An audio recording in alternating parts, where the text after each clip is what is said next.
बाल्यकालमा रेडियोमा गीतहरू सुन्दा कसरी रेडियोभित्र मान्छे छिरेर गीत गाउँछन् होला भन्ने बालापनको साथ खोटाङको लेकपा गाविसको भुइँपामा जन्मिएका रायसपाल राई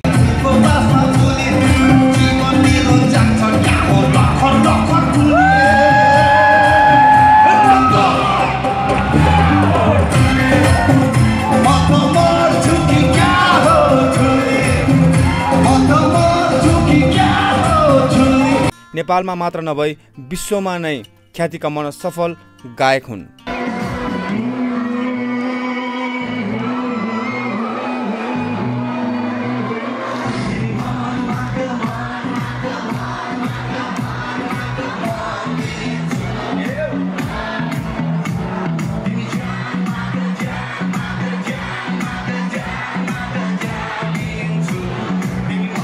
तपाईहरुलाई आज उनै रायसपाल राईको दुःखद र कष्टकर भोगाइहरू र उनको सङ्घर्ष र सोचले कसरी सफल गायक भए सम्पूर्ण उनको जीवनीको बारेमा चर्चा गर्नेछौँ। रायसपाल राईको जीवनी पुरा हेर्नुभन्दा अगाडि कृपया हाम्रो भिडियोलाई लाइक गर्न भने नबिर्सिनुहोला।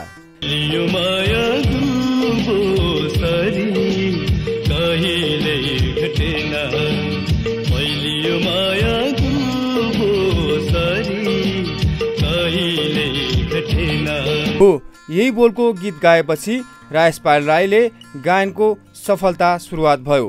यति सफल गायकको बाल्यवस्था निकै रोचक रहेको छ।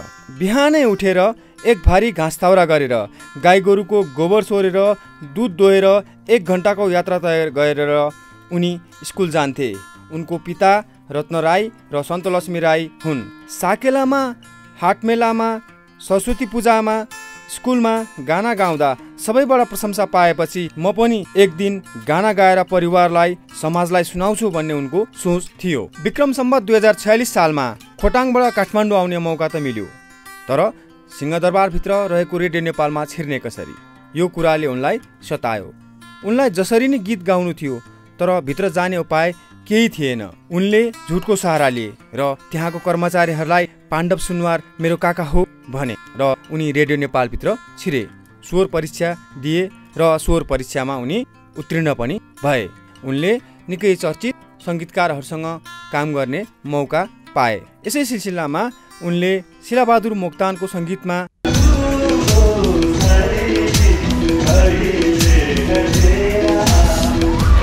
हो यस गीत गाएपछि उनको स्वरलाई सर्वत्र मन पराउन थाल्यो। यसै गीतको सफलतापछि उनको हङकङको लागि साङ्गीतिक यात्रा सुरु भयो।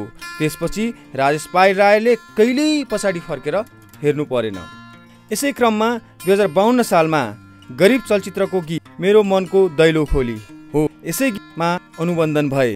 स्वर राम्रो लागेर निर्माता आजको मितिमा विदेशी गायक गायिकाको भर पर्नुपर्ने स्थिति छैन। यस कुराको केही श्रेय पक्कै पनि राजेशपाल राईलाई जान्छ। त्यस ताकाको चर्चित सङ्गीतकार थिए शम्भुजित बास्कोटा।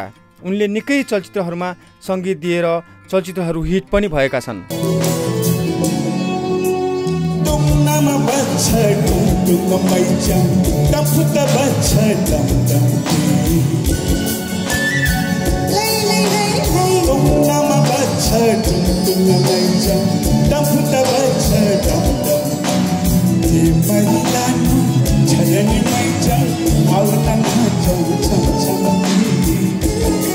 तर राजेशपाल राई र शम्भुजित बास्कोटा बीचको आपसी मतभेदका कारण 8 वर्षसम्म उनीहरूको सहकार्य भएन।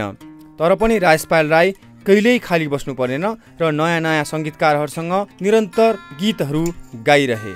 गीत गाएर खाना लाउन गाह्रो हुन्छ भन्ने गायक गायिका भन्दा फरक उनले सोही समयदेखि नै राम्रो पैसा पनि आर्जन गर्न थाले।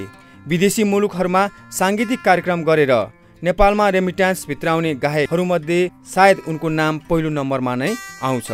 उनले अहिलेसम्म करिब 6000 गीत गाएर नेपाली गीत सङ्गीतको क्षेत्रलाई निकै ठुलो योगदान दिएका छन्।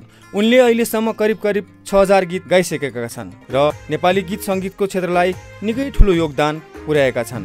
राम्रालाई हाम्रा भन्ने चलन चलिसकेको हुनाले राम्रो काम गर्नेलाई प्रेरणा दिने गायक रायसपाल राईको उत्तरोत्तर प्रगतिको शुभकामना छ। तपाईहरुलाई हाम्रो भिडियो कस्तो लाग्यो कृपया कमेन्ट गरेर बताउनुहोला र यस्तै भिडियो हेर्नको लागि हाम्रो च्यानललाई सब्स्क्राइब गर्न नभुल्नुहोला।